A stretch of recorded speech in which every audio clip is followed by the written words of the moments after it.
Okay, media. This is actually a pretty large section, and I wanted to cover it all together because basically it really darts around back and forth a lot between what you have to do and what the different settings are in order to implement your media properly.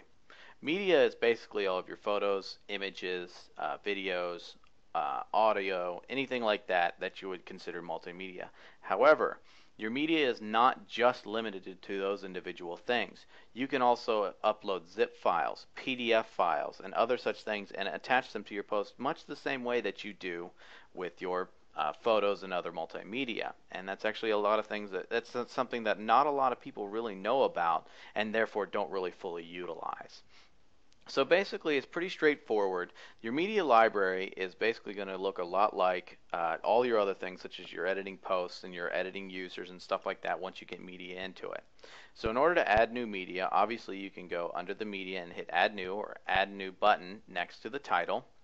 And it's going to give you an uploader to select. So you click select files, and we're going to go to an individual folder, and we're actually going to start with an image.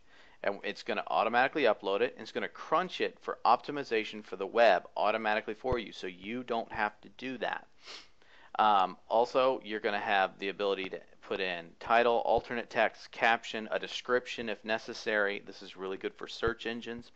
And you're also going to be able to edit your image on the fly inside of WordPress. You're also, once again, not going to need to use an image editor.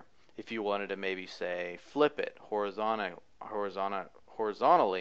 vertically, or anything along those lines, you can do that within here. You can flip it just like that. You can also scale the image. You can crop the image. You can maintain its aspect ratio. All that stuff can be done right inside of WordPress. It's a very handy tool to use.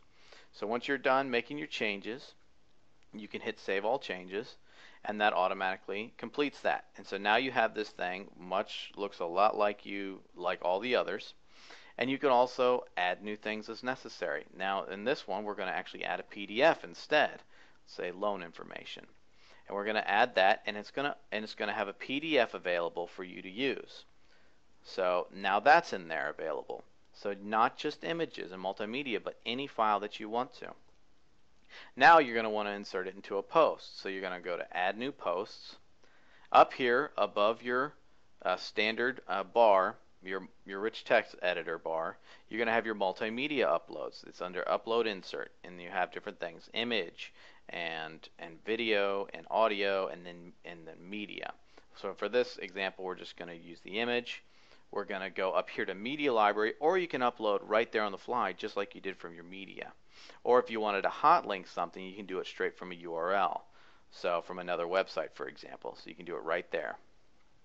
So we're going to go to our media library. We're going to select this thing that we uploaded, and we're going to have the ability to do a couple things here. We can once again edit it right then and there. We can insert a thumbnail version of it, or the actual full size or a medium version of it, and that way we can save space on our blog, especially if it's so big it starts to break the theme.